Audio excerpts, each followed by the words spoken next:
Red cross society तिची सुरुवात कशी झाली त्याच्या मागे एक गोष्ट आहे. ही गोष्ट आहे 1859 सालची. त्या काळात उत्तर इटलीतील सॅल्फोरिनो या छोट्याशा गावाजवळ 14 जून 1859 साली बॅटल ऑफ सॅल्फेरिनो ही एक भयंकर लढाई झाली. या युद्धात ऑस्ट्रियन साम्राज्य विरुद्ध फ्रान्स आणि सार्डेनिया राज्य यांच्या सैन्यामध्ये प्रचंड संघर्ष झाला. सुमारे 15 तास चाललेल्या या लढाईत अंदाजे 40,000 पेक्षा जास्त सैनिक मृत झाले. काही गंभीरही जखमी झाले. रणांगणावर सर्वत्र जखमींच्या आक्रोशाचा आवाज आणि असहाय्यतेचे भयावह दृश्य पसरले होते. त्या काळात युद्धातील जखमी सैनिक किंवा सामान्य नागरिक यांच्यासाठी कोणतेही आंतरराष्ट्रीय नियम किंवा संरक्षण व्यवस्था अस्तित्वात नव्हती. परिणामी त्यांना ना उपचार मिळे, ना अन्न, ना पाणी. याच वेळी हेनरी डुनो हा स्वित्झर्लंड मधील एक तरुण व्यापारी आणि तो त्या भागातून जात होता. तो मूळतः फ्रान्सचा सम्राट नेपोलियन तिसरा यांना भेटण्यासाठी इटलीत आला होता. परंतु सॅल्फेरिनो येथे त्याने जे दृश्य पाहिले ते त्याच्या आयुष्याला कायमचे बदलून गेले.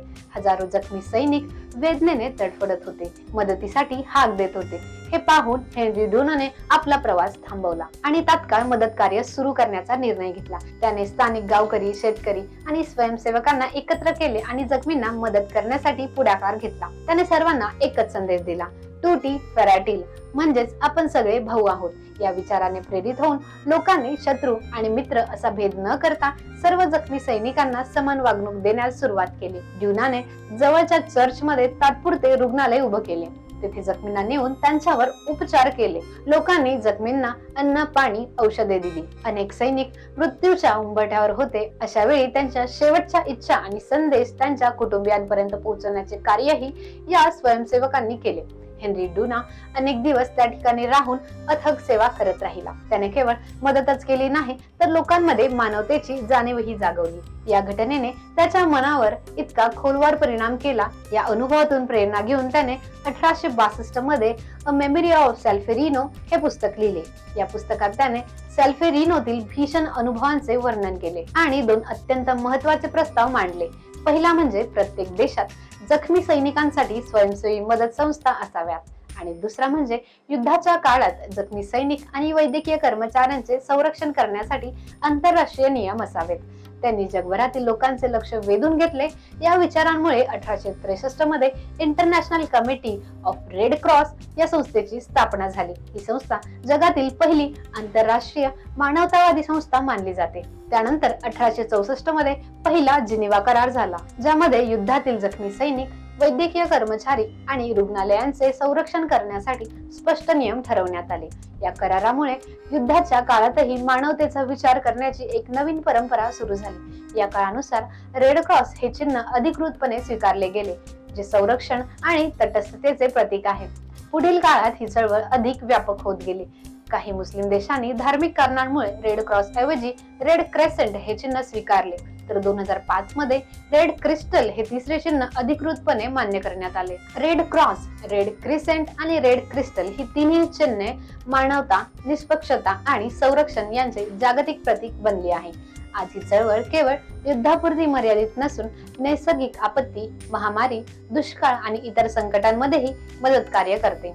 आज रेड क्रॉस चळवळीचे 3 प्रमुख घटक आहेत: international committee of red cross, international federation of red cross आणि रेड क्रेसेंट सोसायटी. या सर्व संस्था एकत्र येऊन जगभरातील गरजू लोकांना मदत करतात. त्यांचे कार्यक्षेत्र अत्यंत विस्तृत आहे. आपत्ती व्यवस्थापन, आरोग्य सेवा, रक्तदान, शिक्षण, पुनर्वसन आणि आपत्कालीन मदत यांसारख्या अनेक क्षेत्रांमध्ये ते कार्य करतात. आंतरराष्ट्रीय रेड क्रॉस समितीला इतर कोणत्याही संस्थेपेक्षा जास्त म्हणजेच 3 वेळा नोबेल पुरस्कार मिळाला आहे. 1917, 1944 आणि 1963 मध्ये. हे पुरस्कार पहिले आणि दुसऱ्या महायुद्धादरम्यान केलेल्या त्यांच्या महत्त्वपूर्ण मानवतावादी कार्यासाठी आणि जिनिव्हा कराराच्या तत्वांना प्रोत्साहन दिल्याबद्दल त्यांना प्रदान करण्यात आले आहे. हेनरी डुना यांच्या कार्याची दखल घेत त्यांना 1901 मध्ये नोबेल शांतता पुरस्कार देण्यात आला. हा पुरस्कार त्यांच्या मानवतेसाठी केलेल्या अतुलनीय योगदानाची पावती होती. त्यांनी दाखवून दिले की एक व्यक्ती ही जगात मोठा बदल घडवू शकते. त्यांच्या विचारांनी आणि कार्याने संपूर्ण जगाला मानवतेचा एक नवीन दृष्टिकोन दिला. भारतामध्ये इंडियन रेड क्रॉस सोसायटीची स्थापना 1920 मध्ये झाली. तेव्हापासून आजपर्यंत ही संस्था देशभरात विविध सामाजिक आणि मानवतावादी कार्य करत आहे. सध्या भारतात 700 पेक्षा अधिक शाखा कार्यरत आहे. या संस्था रक्तदान शिबिर आयोजन करतात, आपत्कालीन काळात मदत पुरवतात, आरोग्य सेवा देतात आणि गरजू लोकांना आधारही देतात. विशेषतः पूर, भूकंप, चक्रीवादळ यांसारख्या आपत्तींमध्ये रेड क्रॉसचे कार्य अत्यंत महत्त्वाचे ठरते. सॅल्फेरिनोच्या रणांगणावर सुरू झालेली ही छोटीशी मदत कृती आज जागतिक चळवळ बनली आहे. या एका गोष्टीतून स्पष्ट होते की मानवता ही कोणत्याही सीमा, धर्म किंवा राष्ट्रापेक्षा मोठी असते. हे हेनरी ड्युनो यांनी दाखवून दिले. त्यांच्या कार्यामुळे आजही लाखो लोकांचे प्राण वाचत आहे आणि संकटात सापडलेल्या लोकांना आधार मिळत आहे. मित्रांनो, तुम्हाला माहित असलेल्या भारतातील रेड क्रॉस सोसायटी बद्दल कमेंट मध्ये नक्की सांगा आणि चॅनलला सबस्क्राईब करा.